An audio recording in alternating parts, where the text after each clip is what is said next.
Hello, KCIW listeners, and welcome to Curry Café, where we put together a panel of volunteers and guests who discuss various topics from whimsical and fun to more serious subjects.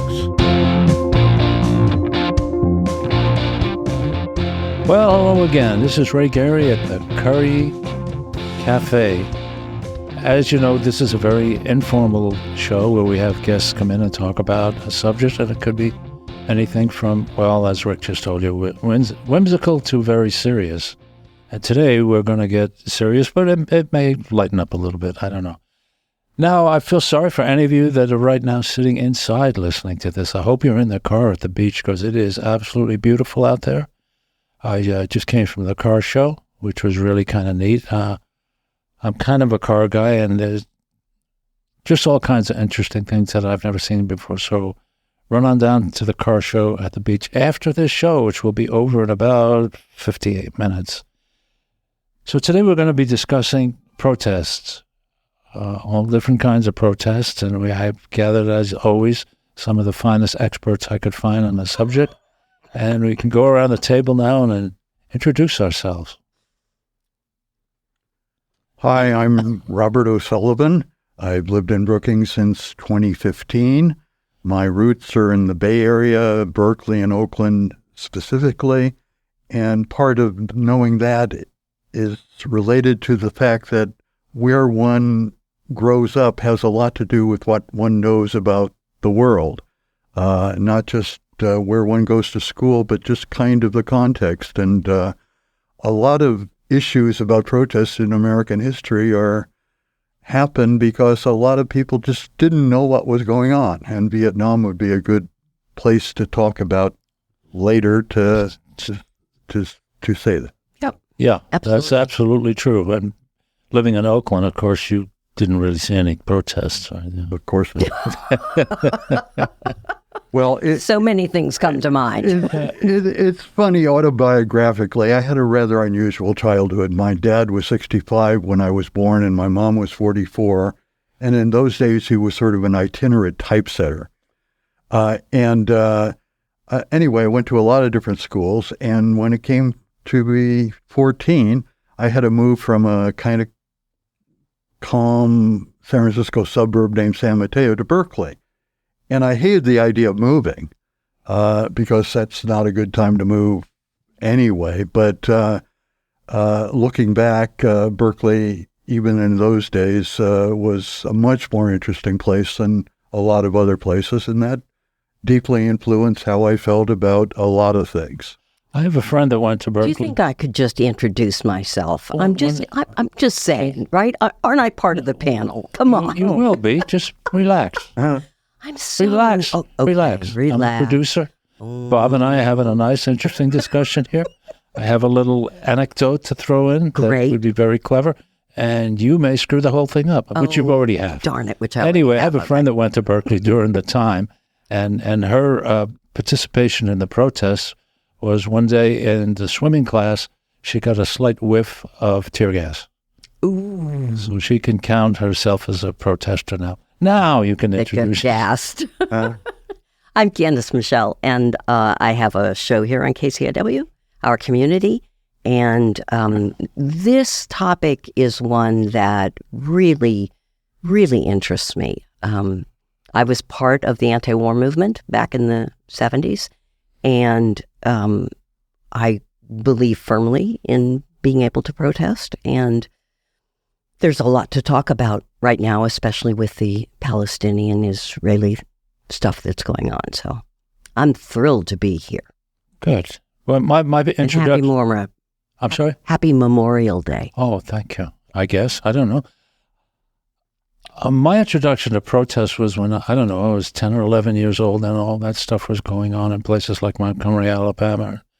And I could not understand why they didn't want black people in their church, or they wanted to bomb churches and all this stuff. I grew up in Lillywhite, Long Island. The closest black person probably lived 20 miles away from me, and I really don't think I had ever spoken to a black person in my life at that point. So I was really in kind of a fog about it, wondering what that's all about. That changed after a while. Yeah, I bet. When I the Vietnam War was going on. Before I got drafted, I was my country right or wrong kind of a guy, and I thought, well, if they want me, and I have to go. And when I did go, I sure as heck did not want to.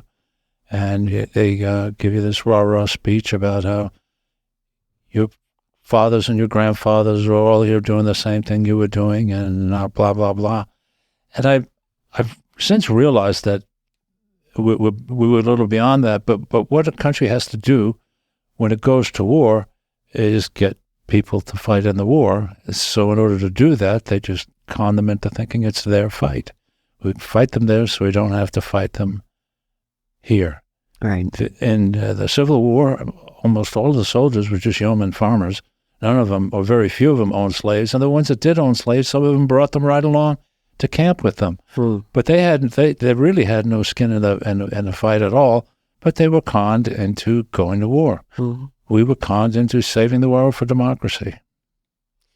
Well, I remember that when I was growing up, I was also nowhere near any of the black neighborhoods. And I didn't know. I had no black friends. And my dad told me the story later on that, when I was about 4, he was out walking with me or something, and we saw a black person. And I mentioned something like that to my dad. I said, why is his skin a different color? And my dad was very liberal and said, that's just the color of his skin. He's exactly the same as we are. And, that kind of stuff. And that was my upbringing, was very liberal. My mother was a little leaned towards being liberal, although she wouldn't have called it that. And my father was typical white guy from the time period. Had I asked them that question, I'm not sure what my father's answer would have been, probably something I shouldn't be able to say here. And my mother would say, oh, it's not his fault. Ooh, baba boom. That was, Well, it actually wasn't. I mean, but still. But she did frequently say there's good and kinds in all, good and bad in all people. Yeah. Well, my dad was a radio disc jockey, so often artists would come into the studio and talk to him because they were pushing their record. They didn't have agents like they do now.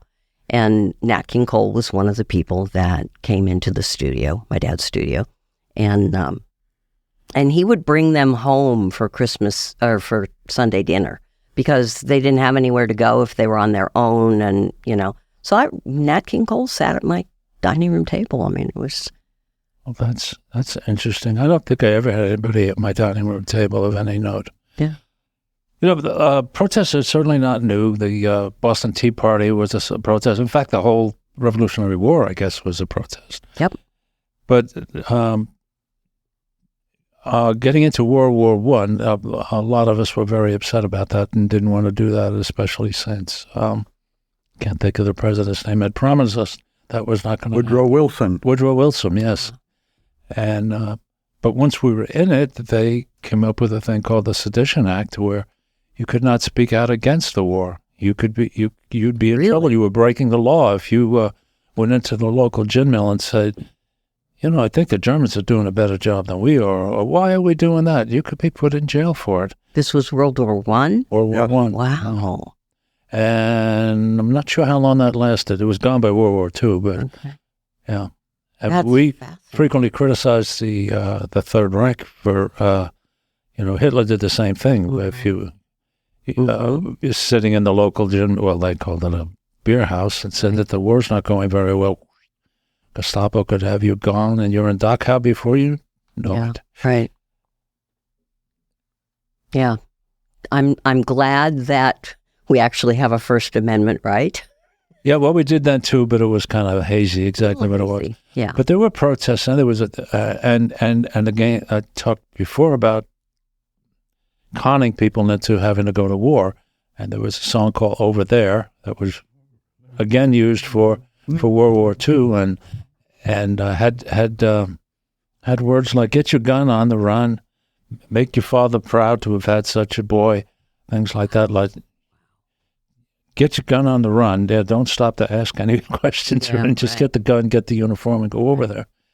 And then there were answers to that, songs like "I Didn't Raise My Boy to Be a Soldier." Mm-hmm. That was a popular hit. But over there, it wasn't even a hit. I mean, it was just like a national anthem. We're coming to get those guys, and that's that. We won't come back till it's over there. When we got to World War II, it was a long time before the United States weighed in, wasn't it? There was a lot of, no, we're not going to participate in a war that's not in our country, and right. So and all the time Roosevelt did want to participate. He thought it was important, mm-hmm. and was kind of not negotiating, but dealing with. Can't think of the English guy now. Oh, Winston Churchill. Churchill, yeah. There's several different versions of how we got involved in that. Of course, I was just thinking of that wasn't the Lusitania. What was it? Wasn't it? Lusitania is how we got in World War One. Oh, the Japanese. The Japanese attacked us. Pearl Harbor. Yeah, and what the deal was is the Japanese had a pact with the Germans. Right. And even though they attacked us, then of course we declared war on them. And because we declared war on them, then the Germans came in to be part of that. Good grief. So isn't it true, though, that what we have are basically old white men making the decisions about sending the young boys? Of course. And their kids going. Their kids could have bone spurs. Yes. I was drafted, and at the time I was in the Army, virtually everybody was drafted. There were very few people that volunteered at that time. There were some, but when you're drafted, it's kind of it's a homogenized situation because they're taken from all walks of life, and I had an Olympic runner, I had a professional football player who I had never heard of, but the other guys did. Wow. All kinds of people that had scooped up in the draft. But I didn't have any rich people, and I didn't have any politicians. Now they managed. Yeah, somehow or other they did something else. I think it might be valuable to look earlier in American history. Before the Revolution, there were protests of a variety of reasons in various colonies. Some of them were about who was making the money in that colony, and Shays' Rebellion took place in upstate New York. And when it came time for the Constitution, some basic things were not resolved when the Constitution was adopted at all, and that's where we came to the point of the First Amendment. The first 10 amendments, the Bill of Rights, came later. And they were because of issues that were not resolved in the Constitution itself. And some of them still aren't quite resolved today. Mm-hmm. And including those in the most basic and important of the amendments, the First Amendment. Free speech, free press, right to assemble for the redress of grievances, non-establishment of religion, but the free exercise thereof. Right. And some of these very things are still issues today, including in little Brookings, Oregon, where they think the First Amendment doesn't seem to apply to them. Right. Yep. Anyway, through the years, there's been protests on all sorts of things, and in many cases, they became violently dealt with, terribly, and they had to do with slave rebellions, they had to do with whiskey and taxation and all of that. And although the First Amendment, with its freedom of assembly and the redress of grievances and free speech and all that, over the years there have been many, many examples of rebellions and protests that were squashed awfully by killing people, by other means, and we might think that the First Amendment has resolved a lot of things historically, but it hasn't, because there are governmental agencies that keep ignoring it. During the Vietnam War, the demonstrations turned into more than demonstrations. They turned into a movement and almost a civil war. And it was you kind of, how far will these people go? I mean, they blew up buildings, they burned draft records, they did all this kind of stuff, and I, like I said, I was not part of that, and I'm embarrassed to this day to say that I was right-wing Republican in those days. You knew what you knew. That was... Well, I had just been an Army sergeant, and right.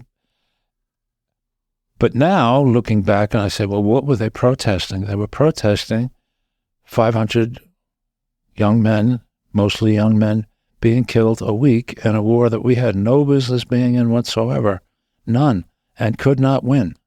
And we knew that I have an example of, I was in a firefight one time, and we called air cover in. A jet came down, and this is like screaming out of the sky. I don't know if it's an F-14 or what the hell it is, but it's a jet, comes down within just a couple of 100 feet of the ground, drops a bomb, boom, and takes off. And as it's taking off, I'm hearing bang, bang, bang. There was somebody with a bolt-action rifle shooting at this jet. So this is like World War I gun shooting at this. And I thought, we ain't never going to win this. If they can continue to do that when we're dropping bombs. And when I say bomb, I mean boom, Right. Big 50 yards away, you're getting sprayed with leaves and whatever. So. Right. Your mention of the Vietnam-era protests getting stronger and more out of hand, one should also look at those days in terms of government response. We do know about Kent State. We do some know about Jackson State, where there were also students murdered by the government in protest. On Jackson State, of course, is in Mississippi, and these were not white people. But there was real escalation on the part of the government. And in Oakland, I had a rather scary experience. Oakland had what was called an induction center that most people from Northern California being inducted into the military had to go through there to have their bone spurs checked out and all that sort of thing. Mm-hmm. And there was pretty massive protest by a lot of students from Berkeley and elsewhere against these inductions going on there. And there was a Stop the Draft Week. Mm-hmm. First day of Stop the Draft Week, the police rioted. In terrible form on the streets of Oakland. And a lot of people beat up, some arrested and all that. And the next day, I was a seminary student in the Bay Area at that time. The next day, a large group of clergy and seminarians decided they were going to stand between the police and the protesters. And we did so with clerical collars and appropriate liturgical guard and all that. And we didn't know what was going to happen. No. But we sang songs in the face of the cops, and all of that sort of thing was going on. But anyway, the history of protest has always been violent, and most of the violence has been on the part of government. Well, even when it's on the part of the protesters, I think you were alluding to this, Ray, that you have to look at what they were fighting for. Exactly, you have to look at what was on the line. Exactly. What was on the line was, our young men, my generation, were being killed daily. We were losing American boys daily with this. And that was the motivation, was stop the killing. It's not like, we've got a little bit of injustice going on. It was vital that we stop it. When you look at 58,000 plus people that were killed, and are still dying, by the way, there's still people dying today from Vietnam injuries and Agent Orange exposure and PTSD, and just tons and tons and tons of things that are bad. Yep.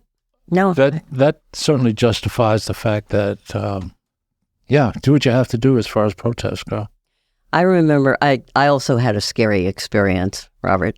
I was 8.5 months pregnant at the time, and absolutely showed up for all of the protests because that was important. And a group had taken over the 5 freeway in San Diego. And it was our group. It was protesters. I didn't go down there because, as I say, I was 8.5 months pregnant, rather large. And I was at the back of the group of demonstrators. So I figured I was pretty safe. You know, I'm watching while the cops are beating the crap out of the people, the demonstrators. And this one woman actually had a prosthesis on her leg. So she only had one leg, and it came off, and the cop is standing over beating her. I mean, it was horrific. And I happened to look behind me. Remember, I'm the last person in the march, as it were. I look behind me, and here's the San Diego cops lined up behind me in full riot gear. Huh. And I thought, well, I think I'm just going to fade away here because I'm going to get hurt. Yeah. And it was Kent State. That was when I stopped trusting my government. Because if the National Guard, if your government is willing to kill you when you are protesting peacefully, because that's what they were doing. And it was about Cambodia especially. And Jackson State. Students dead. Yeah. It's never been shown that, I guess, which guardsmen did the actual shooting, but evidently a lot did do some shooting because they could show, if it was just 3 or 4, you could tell by the guns being fired. But what the hell were they doing with live ammunition anyway at all? It makes no sense at all. Well, it you was... give a 19-year-old kid a gun and tell him, hey, you can kill people. Right, but don't, right? Yeah. But don't unless you absolutely have to, and right? You just have to have one take a shot. And exactly. And then all of a sudden they're shooting at us. Bang, bang, bang, bang, bang. No, exactly. And, I understood at the time that the young men that were going to fight in the Vietnam War, they believed they were doing what was right. I felt it was like my job to try to convince them that maybe they had been, lied to or misinformed at any rate. So I tried, because you gotta stand up for what you believe in. You just. I was there 67, 68, and I would have to say that just about I don't recall anybody protesting or doing anything like that. It was all, well, we're here and we're going to win this war and blah, blah, blah. Right. I got out of combat when the drugs started coming in. Fortunately, I got out, and we had what we called an infusion. I went over and joined the 9th Division. Now, the 9th Division was drafted and trained as a unit, went over as a unit. So during the course of that 1 year, you have to infuse them with other people so you don't have the whole division going home on the same day. Right. And so naturally, if you get a chance to trade some of your people to another unit, you're not going to give them your best and your brightest. Oh, God. So then drugs started coming into my unit, and we're out on a patrol one day, and I realized I don't know the name of the guy in front of me or behind me, and people were bringing drugs out on patrol. I said, nope, this ain't no place for drugs. No, because you don't know if they're high or not. Yeah, got very scary then. Yeah. But I still don't remember, people in country complaining about the war. 71, 72 was when I got active. Yeah. It was after I left, long after I left, that they started things like fragging and stuff. And there's a movie called, Jane Fonda did a show with a bunch of people and the movie's called Sir, No Sir. But there's another movie before that talks about guys just saying, no, we're not going. Mm-hmm. We're not going out on patrol tonight. There was many times we wanted to say that, but of course we didn't. Right. Scary stuff. About the protests that developed in late 50s, throughout the 60s and the 70s, much of its discipline was created by the civil rights movement. Mm-hmm. The civil rights movement was fortunately committed to nonviolence, and not only committed to it, but learned about techniques to protect people and to still make a effective protest, but what have you. And anyway, that famously, for example, there was a place called Highlander Folk School in Tennessee or Kentucky. I always get those two states mixed up. And that was a perhaps communist-based training place on nonviolent passive resistance. And people had to understand that the first thing is you were willing to discipline yourself in such a way that you would not fight back and that you would be willing to face the consequences. And that's not always easy. And I experienced some of this myself in a rather unusual way. Even though I went to was around Berkeley and Oakland, I wound up going, because of my interest in theology and that, to a school in Fort Wayne, Indiana. And Indiana is quite different from Berkeley back then, and still is. Definitely. And it was an unusual school. It was a senior college for all male. That was that denomination's nature. And anyway, stuff was going on in the South, and suddenly Southern leaders like George Wallace and Wilbur Barnett were coming to Fort Wayne to get Northern support. And here I was there and wound up leading civil rights demonstrations, which were pretty much new to Fort Wayne. And I thought about the stuff about being willing to accept whatever the consequences were. And but I didn't quite realize how dramatic it was going to become. That evening, several of us went to a bar, the beer place that we often went to, Lutherans or beer drinker types. And the news came on, and there I was the first one interviewed on the news about our demonstration. And I think, interesting. But all of a sudden it started getting really quiet in that bar. And we saw some signaling going on to the bartender and pointing and this and that, and we didn't know quite what was going on.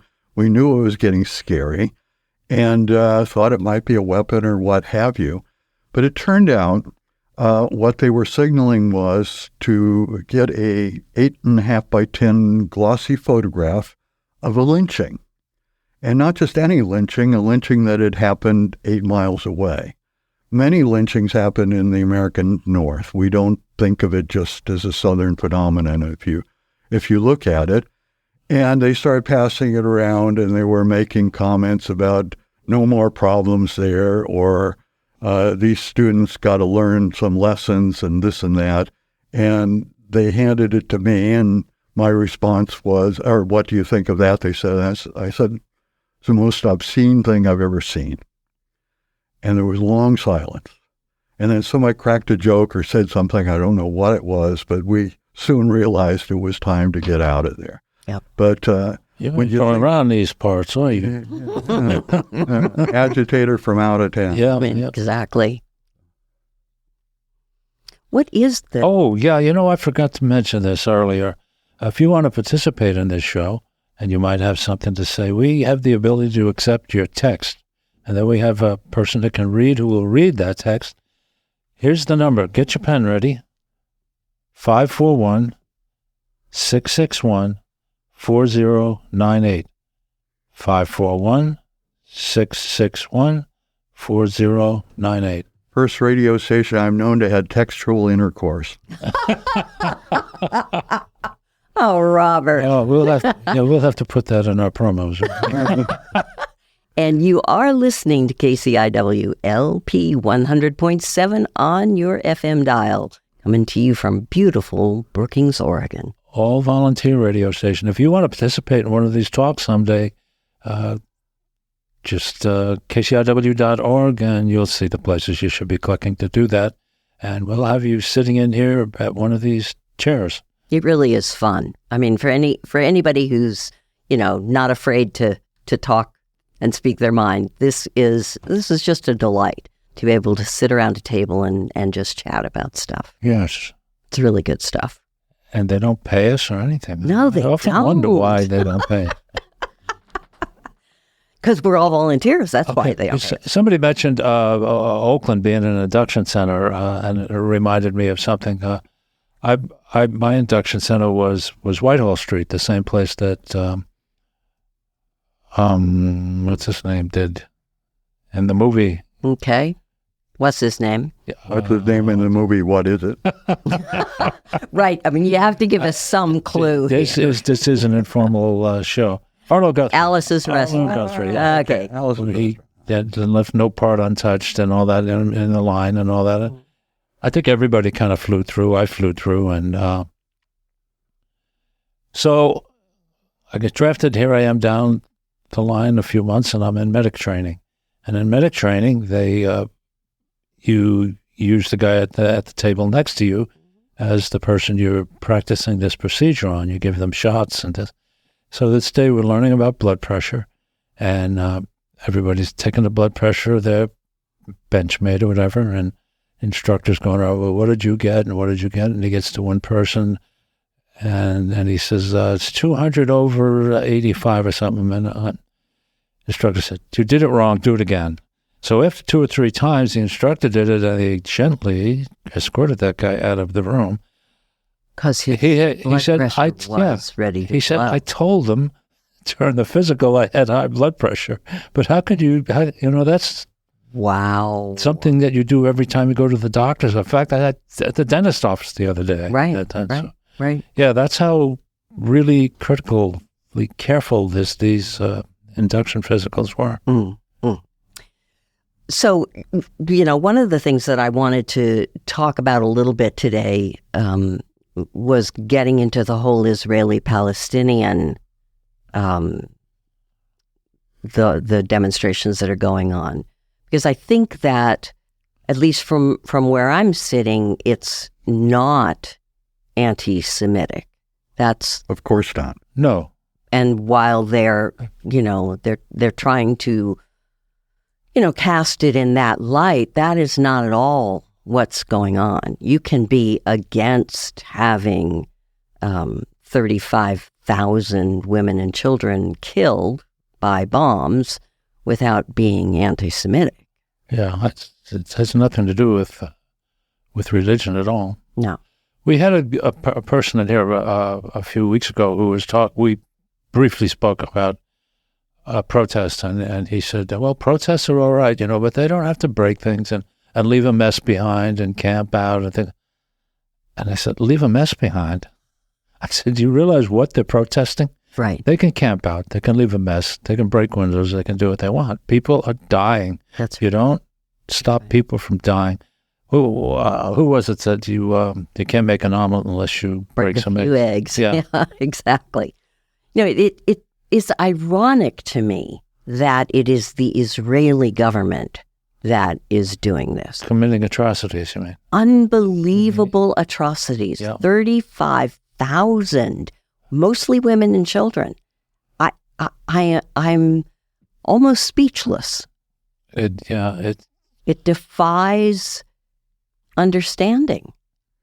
And the Israeli position has been, this is an appropriate response to what Hamas did, without paying attention to what's been going on for 45, 50 years there. Right. Yeah. And with European powers during World War II basically saying that, these people need a place to live and their historic place is Israel, so why don't we get them all to move over there and then it'd be less of a European problem?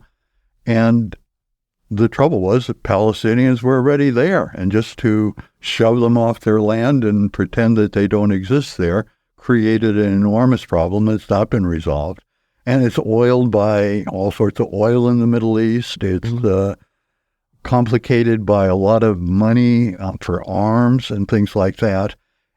Earlier, there was a mention of the Vietnam War as being a place where American arms sellers made money because of their ammunition and all that. Well, Dwight Eisenhower, former U.S. general, as well as president, warned just about this military-industrial complex that will get rich by selling arms, by selling weapons, by fomenting rebellions in various parts of the world. Those will be the ones that will profit, and that's stealing from the education of children. And those are Eisenhower's own words. Wow. In case you want to participate, he'll give you that text number one more time. No, actually, I'll give you a lot more time, but this time, one more time. 541-661-4098. 541-661-4098. Operators are standing by. Breathlessly. We want to know what you think. That kind of brings you back to, the purpose, again, of the demonstrations. So we're looking at the demonstrations on campuses here in our country that are pro-Palestinian. Absolutely. Not anti-Semitic. But anti-Israel. But certainly anti-bombing. Government of Israel. Anti-Netanyahu. Yes. Stop killing these innocent people. Stop it. And feed them. Let them eat. Food. Let them have medical care. Exactly.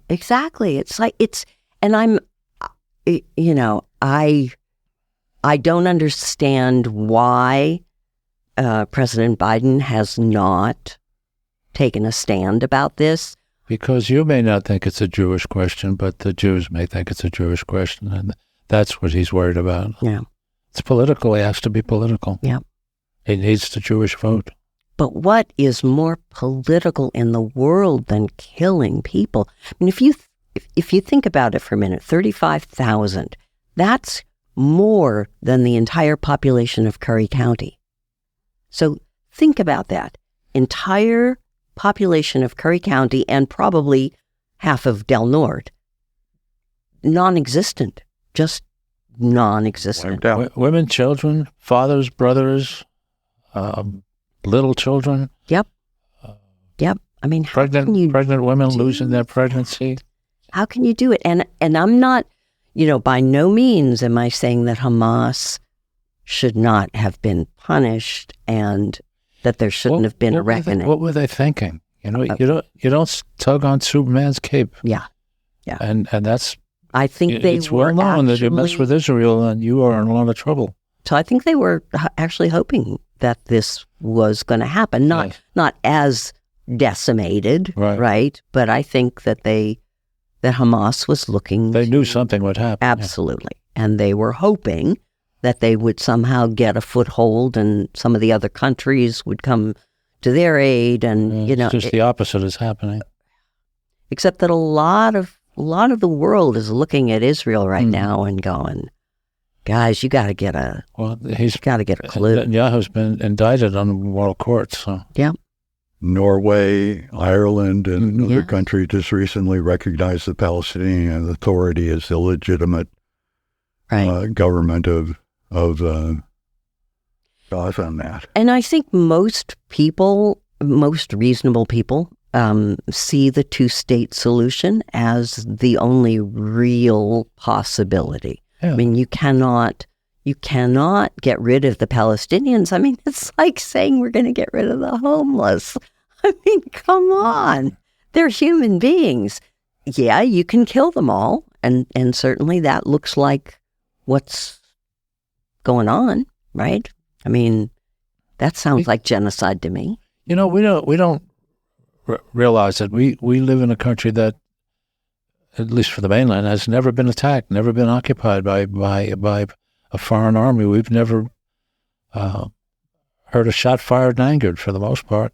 Right.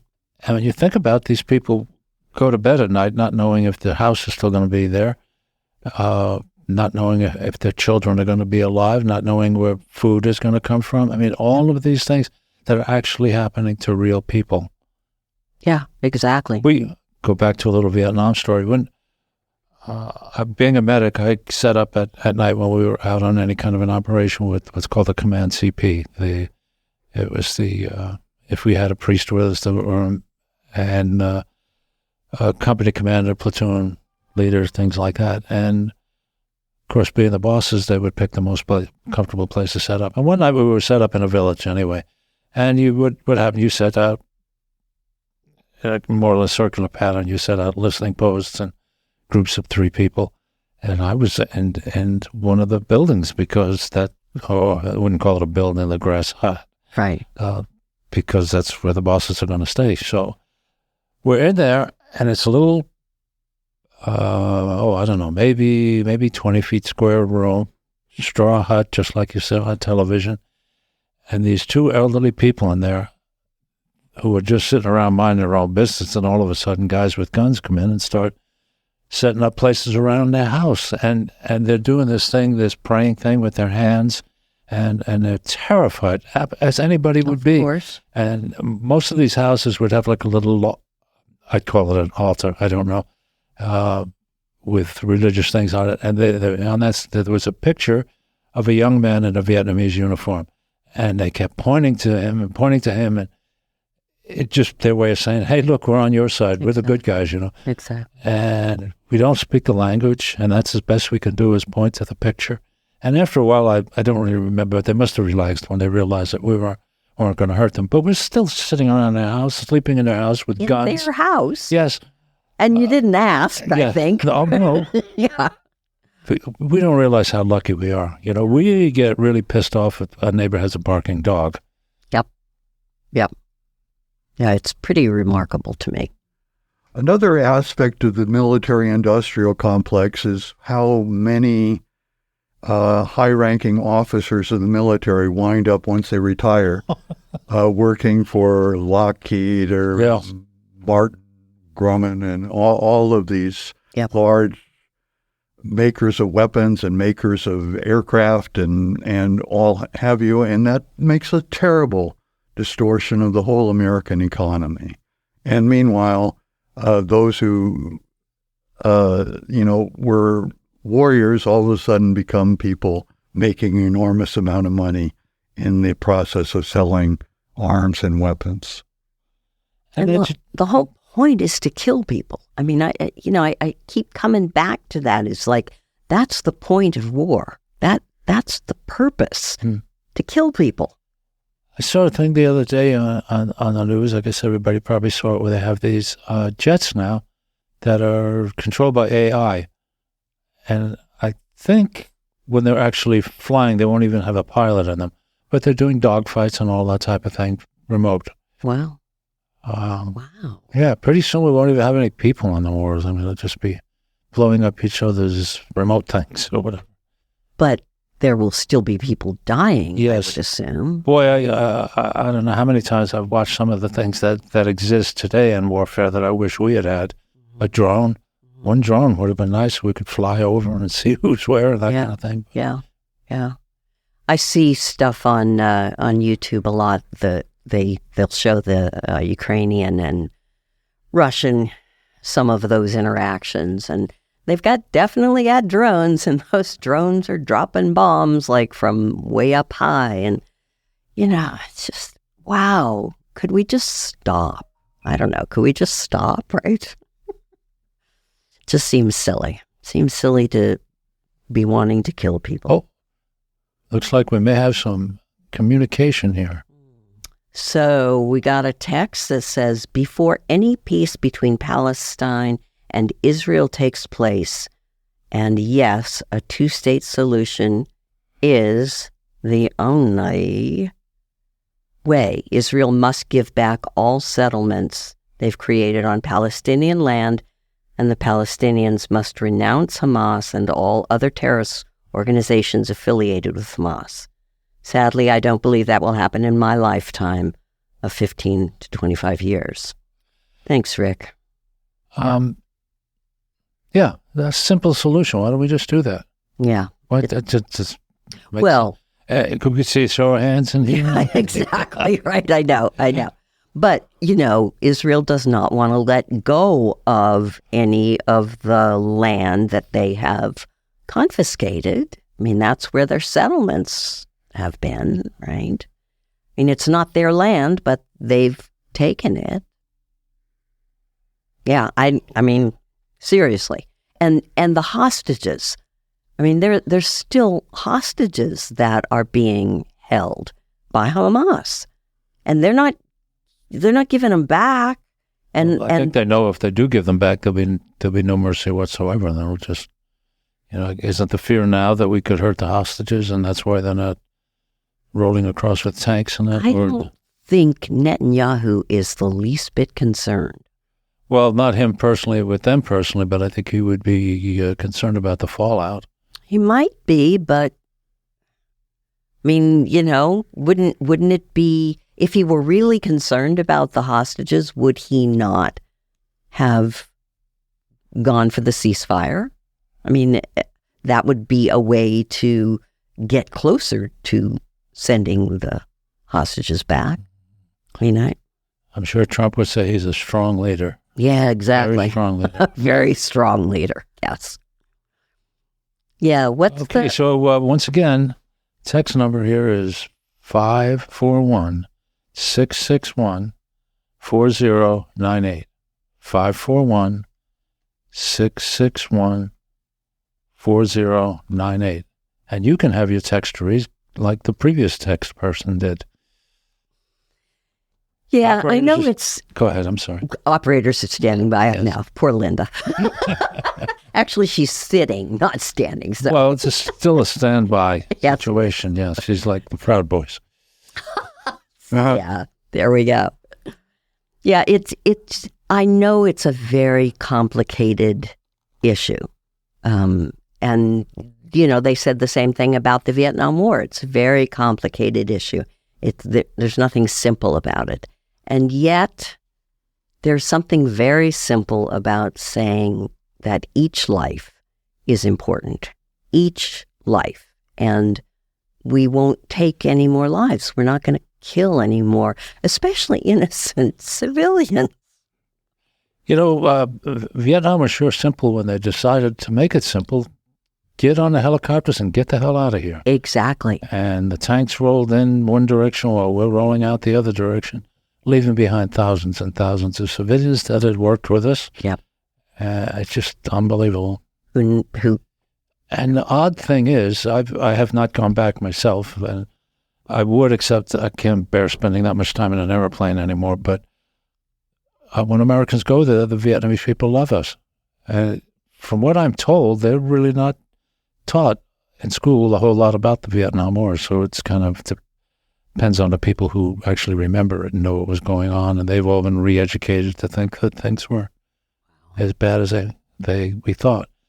And I saw a movie a while back that supposedly was, this portion of it was filmed in Saigon, now Ho Chi Minh City, which is called Saigon a lot anyway, and it looks like a modern city. It looks like Las Vegas. And I don't know if that was real or what, but if it is, they've certainly made some progress. Big skyscrapers and things. When I was at Vietnam or Saigon, barely had lights.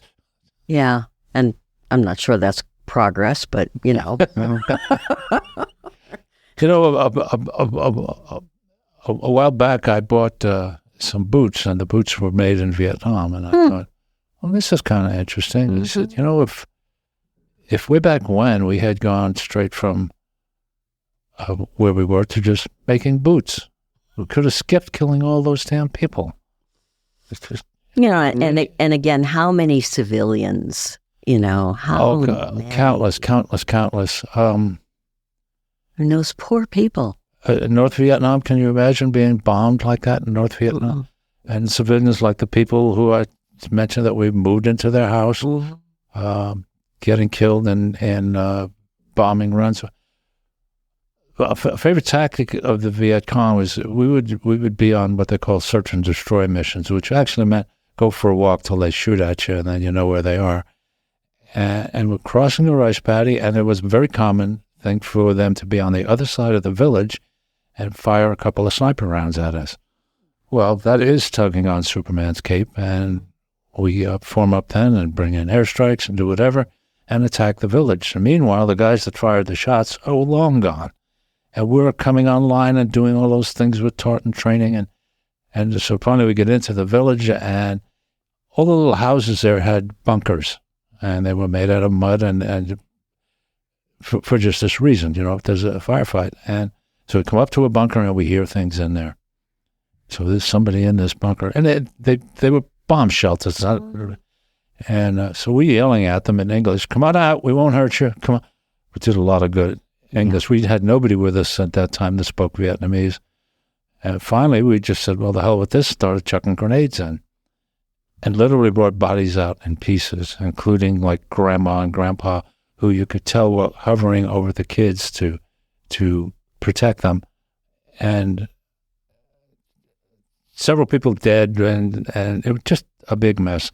So after that, we decided ourselves, not the company, we decided that we were going to carry tear gas grenades from now on, along with our others. A tear gas grenade, actually, those confined places could kill them anyway, but it would be able to have a chance.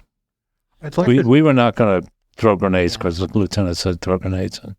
I'd like to talk a little more about the protests that are going on now in campuses across the country. And part of what's interesting about it is those protesting realize that those campuses are enormous centers of money and wealth and power and connections to corporate America, connections to rich America. And they're really trying to say, look, we came here to be educated. A lot of us are going to be stuck with student loans for a long, long time. And we want to have some say about how this place is governed, where those funds wind up being used, and what we can do to at least lessen our own participation in making this war and this genocide go on. And that's really noble and strong, and I'm so proud of so many people being willing to say that.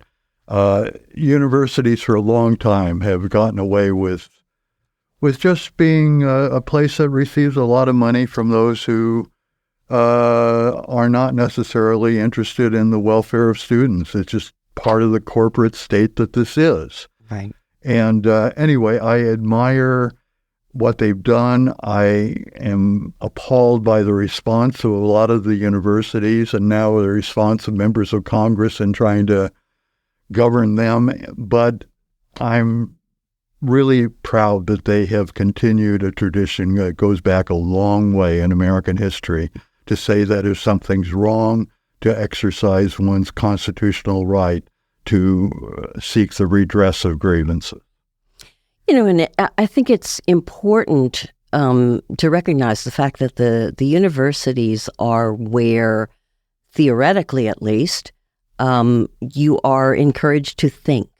You're encouraged to exercise the gray cells and to actually look at a problem from many different sides and understand the problem. And ultimately work it out in your own mind. Exactly. But using your intelligence, right? Using the tools that a university actually provides for you. So it's of course that the universities are going to be the center of this kind of protest. Mm-hmm. That it's an of course they are, because that's where the people who are busy thinking and not necessarily having to go to work every day to put food on the table, but actually are engaged in learning. Mm-hmm. That's who's there. So, I mean, seriously, of course that's where the protests are happening. And to say that it's wrong because they are standing their ground and saying, we won't have any more killing. We won't have the university that I'm paying money to go to school here. We won't have them giving money to the industrial, complex that funds the war. And we won't have it. And, they've got not only a perfect right, but good for them. Good for standing on their conscience. And along with the lives, people dying, there's also the terror that we talked about earlier, that this is your life now. Yeah. You can't get up in the morning and go to 7-Eleven and get a cup of coffee or something like we can. or just do all the things we can do, or most people in the world can do. And those people are starving. They're starving. Yeah. You know, I've seen pictures of the babies, the children. They're starving. How is that remotely okay? I wonder how, when this all cools down a bit, how Netanyahu sees Israel being viewed by the rest of the world. I mean, it's bad right now when it's all over, right? Win, lose, or draw. What is the rest of the world going to think of Israel? I mean, it can't be good. Can't be good. I mean, really, the only person who's standing with Israel right now is Biden. I mean, I don't think the U.S. is... Has Trump just stayed out of it? Has he said it's up to the states or something? Probably. I actually don't know what he said. Maybe it's like the Gettysburg battle that he said was mean and rotten and people dying and blood, but in many ways it was quite very beautiful. Wonderful, he said. Yeah. And how, right? How? I don't understand. No. What is our text number again, Ray? Okay, yeah. Have that. I really will be doing it one more time. This time is 541-661-4098. And you have a few minutes that you can get it, very few minutes now, that you can get in here. And you are listening to Curry Café on KCIW, LP 100.7 FM, coming to you from beautiful, really beautiful today, Brookings, Oregon. You can go to the car show down at the beautiful beach. It is a gorgeous day. And today was airport day.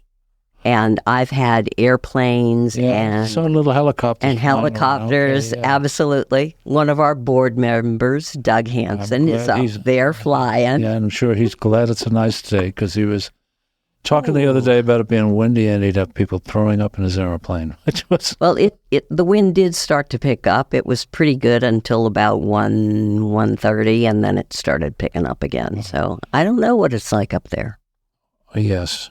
I used to be well paid to fly in general aviation airplanes, and I don't like it one bit. I like flying when I have a nice person filling my glass frequently, real frequently. I like flying, but I don't like it in this kind of turbulence. It's not. No, turbulence ain't no fun, especially since it's killing people in the air right now. Yes. Yeah, it's 747s and bouncing off the ceiling. I mean, seriously. Okay, I should remind you one more time here that you can be a part. We have a message coming in. Yes, we do. We can do this quickly because we only have a minute. I just hope people realize that Zionists want to wipe out all Palestinians. That's straight and simple. Yeah, it is. Thank you, Billy Ruth. Yeah, it's appalling. Really, it's appalling because to me that is the same. It's the same as the mass extermination of the Jews. It's the same. And it's like your father saying, well, they're the same as us, just a different skin color. Mm-hmm. Yeah. Okay. Yeah. We're down to the last minute. Anybody have any closing comments here? I was thinking of mentioning an experience I had a couple times, and that was trying to get arrested in a protest and not getting arrested. This most notably happened during the Republican National Convention in 1964, Cal Palace, Daly City near San Francisco. And probably 1,000 of us had gathered to block the main entrances of the Cal Palace and stop those people from getting out. Well, they figured out how to let them out all at the other end of the building, and we were just stuck there. And that happened another time in a protest in a car dealership as well. Okay, 10 seconds left. Thank you very much for listening, and thank you for my guests for being here. KCIW.org if you want to get in touch with us.